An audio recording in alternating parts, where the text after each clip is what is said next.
आजच डाउनलोड करा आणि तुमच्या आवडत्या मालिकांचा आनंद लुटा।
आई जाऊ नको ना तू।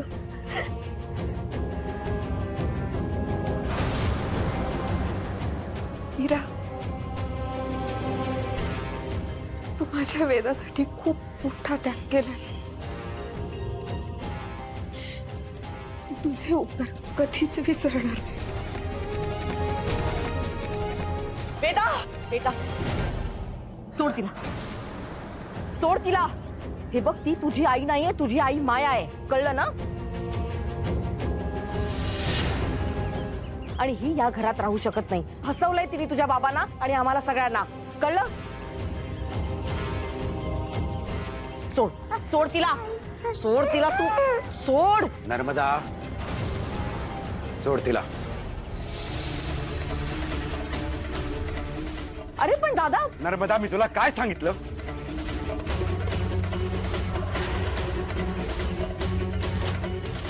मीरा, लग्न म्हणजे गंमत नाहीये,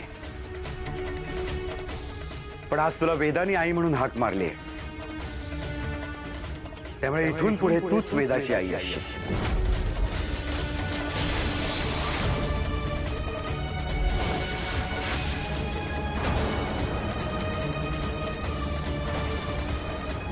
दादा, अरे काय बोलतोस तू?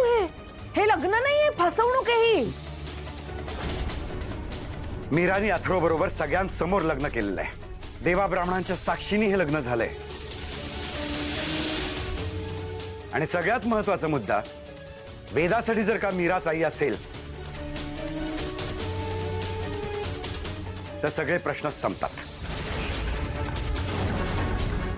बरोबर आहे, वेदाने मीराला आई म्हणून एक्सेप्ट केलंय आणि हे लग्न वेदासाठीच होतं ना।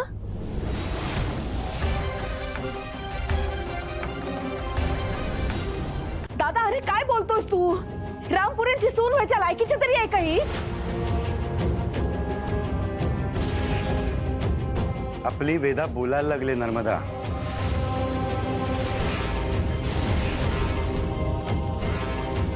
अहो पण दादासाहेब, तुम्ही फक्त एका बाजूच विचार करताय। प्रश्न आपल्या अथर्वच्या आयुष्याचा आहे।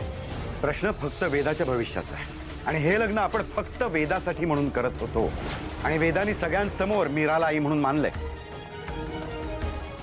त्यामुळे वेदासाठी माया कधीच आई नव्हती।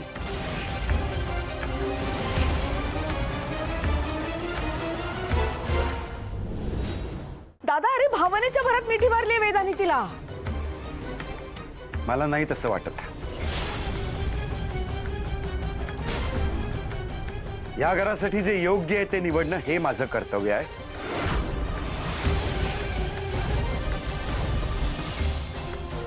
आणि मला वाटतं मी योग्य तेच निवडतोय.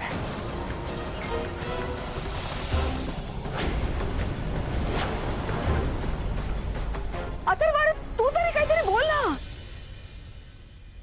आज माझी वेदा बोलायला लागली आणि त्यासाठी मीराचे हे उपकार मी आयुष्यभर विसरणार नाही.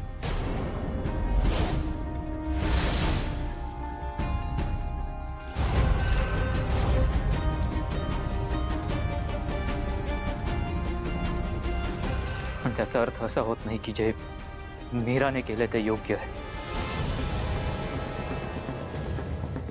मीराने माझ्या फॅमिलीची फसवणूक केली.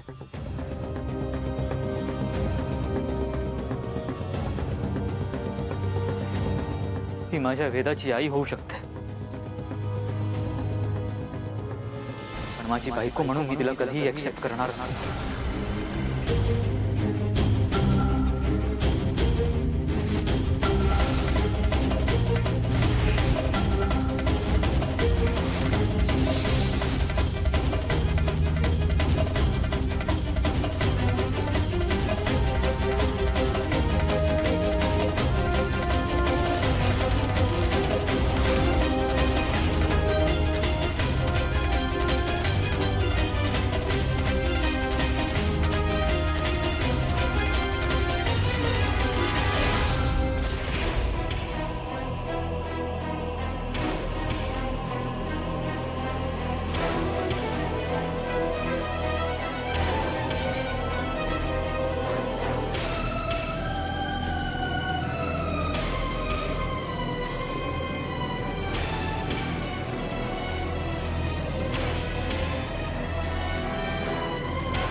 अनन्या, गृहप्रवेशाची तयारी कर.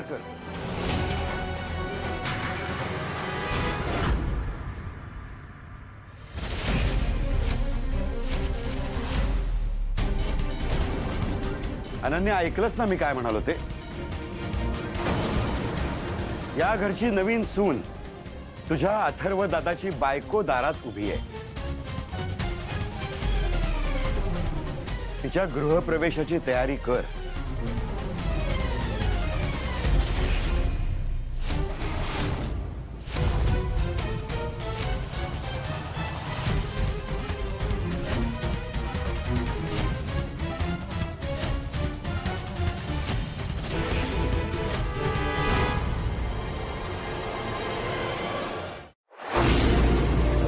तुला जपणार